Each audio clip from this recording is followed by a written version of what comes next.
Hello ओहो हो छोरे से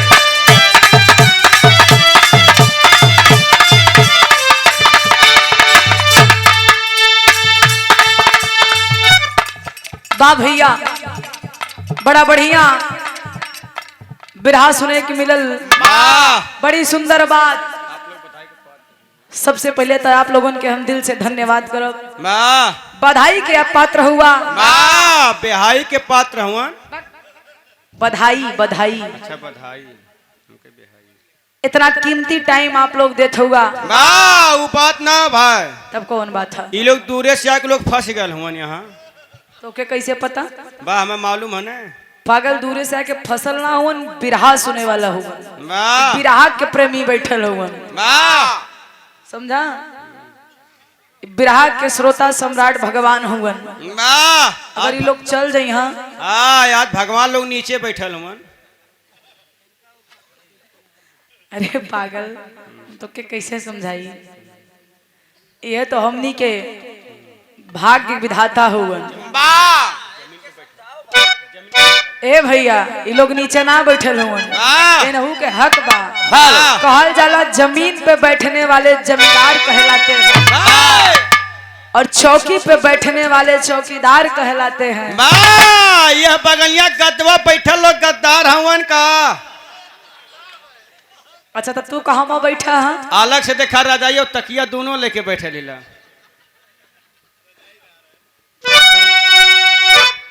अच्छा तू चाहता कि लोग घरे चला जाए का?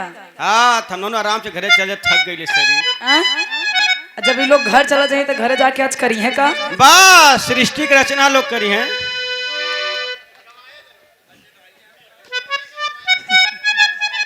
पागल ज्यादा आज के रात बिरहा के नाम है, सृष्टि की रचना कहीं और हो जाए।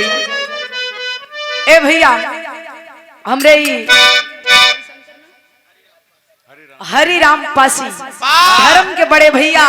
अच्छा था आजकल जतियों के सब लोग छिपावेलन। फेसबुक पे देखा जाति रही कुछ लिखी है कुछ।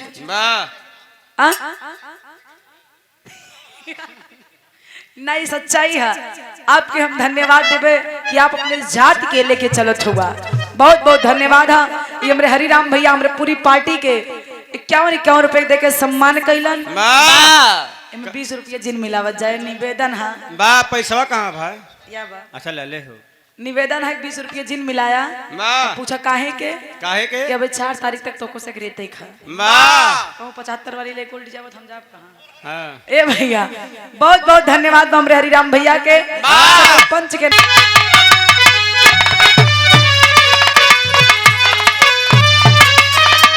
वाह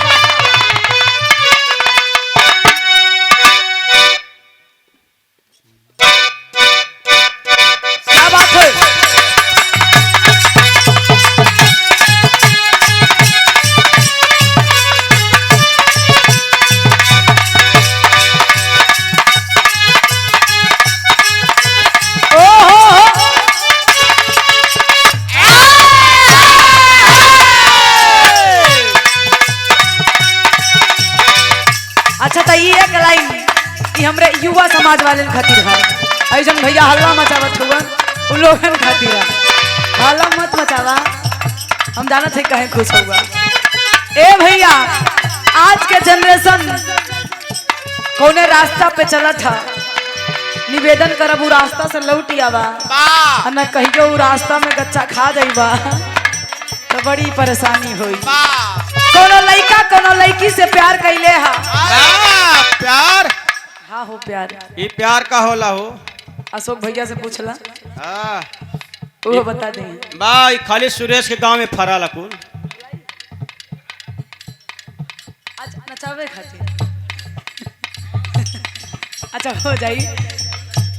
प्यार ना जाने ला तू ना? भैया भाई बतोहार बा प्यारे करम तो बापू दसमत जेल में चल गए हूँ। जाए दा उनके छोड़ दा। वो के रहल? आसाराम बापू और नारायण साईं।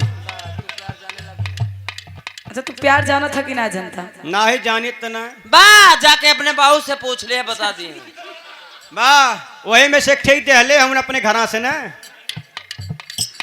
ए पागल, प्यार की कईयो परिभाषा है। प्यार प्यार न जाने लज्जात ही कुछ है। प्यार न जाने जूठा भात और नींद न जाने टूटी खाट।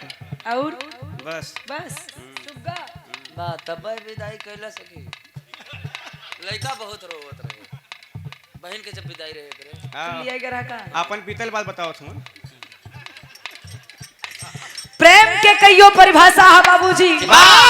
बतावल गईल माई बिटिया के प्रेम, पिता पुत्री का प्रेम, सालू सड़वाइन का प्रेम,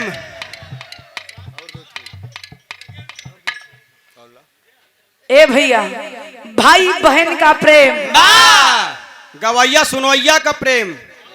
इहो प्रेम है, सच्चाई है। गवैया सुनैया के प्रेम भी होला। प्रेमी प्रेमिका का प्रेम, ससुर पतोहू के प्रेम। अच्छा कुछ हद तक सही है। याद बिरहा गावलन का ड्यूटिया जनकर बाबूजी समारत हूं घर में। बा बहन तोहरा यही सार चाहे जोन करवावा। पागल, ससुर पतोहू प्रेम करेला। जब माई अपने बिटिया के विदाई करेली तो बिटिया के समझावेली कि बेटी एगो माई बाबू के छोड़ के जात हो, लेकिन एक माई बाबू तो के ससुराल में मिली हैं।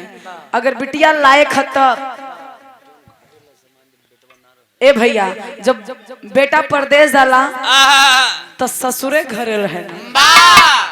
अब वो बात के बात है तू कहाँ लगई बा, लेकिन ए भैया बहू अपने ससुर से ही कहले कि बाबू हमका ये चीजिया लेत आया। बाजार जात हुआ हल्दी चुकल बा, नमक चुकल बा, तेल चुकल बा, लेके यही है तो प्रेम है ना। इहो प्रेम है, गलत मत लगावा ए भैया। लेकिन कोनो प्रेमी प्रेमिका के प्रेम हा धोखा मिलल बा, तड़पत बा, कहे का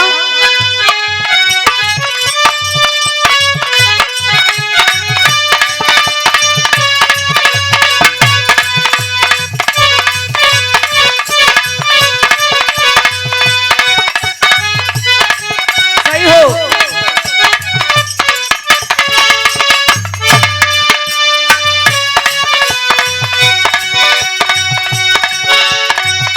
अरे सपना कैसे देख लेला हमके छोड़े के,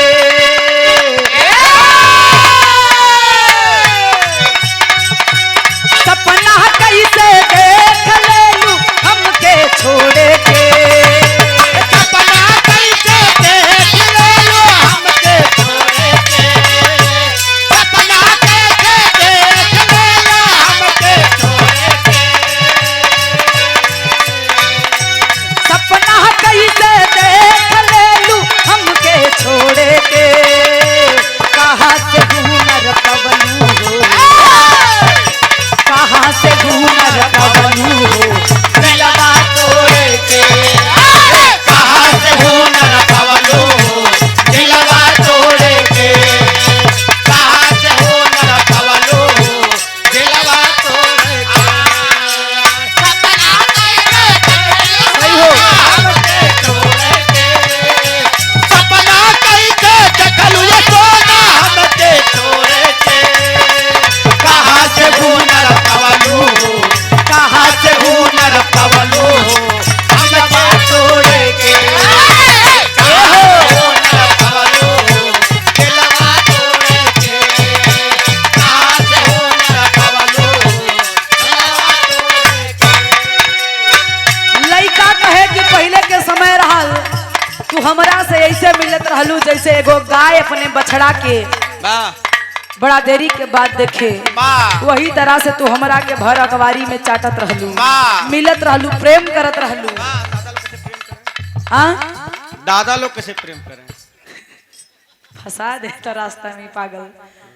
सच्चाई है, आजे वाले लड़का ना है। पहले के जमाना में दादा हरे प्रेम करत रहले। लोग लेटर से काम चलावे, किथा से? लेटर से।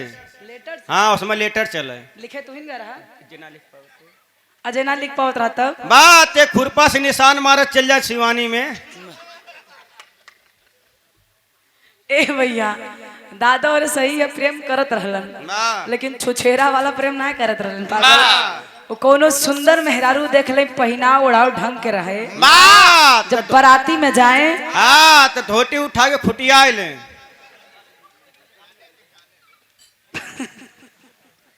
नीमन मेहरारू देखे तो कहा का बताई दुल्हनिया बड़ी नीक है एक हाथ के पहले के जमाना है माता बहन घूंघट काढ़ है अब वाली तो भैया शुरुआते से खुल जात बटे वाह मुहना जयमाल हो तो पहले से यहाँ आई जात बा ससुरे में पहुंचिन कहीं जब बुढ़ऊ इतना देखे रन तो कौन जरूरत बेकत हो पाई के एमे का लाग बा नीचे गिर जात बा पहले के माता बहन नहीं जब एक हाथ के घूंघट काढ़ है वाह तो दादा हरन समझ जाए कि कहाँ मोट बा कहाँ पातर बा करिया गर्दन समझ ली वाह तब कहा का गावे गुरुजी एक लाइन दादा हरे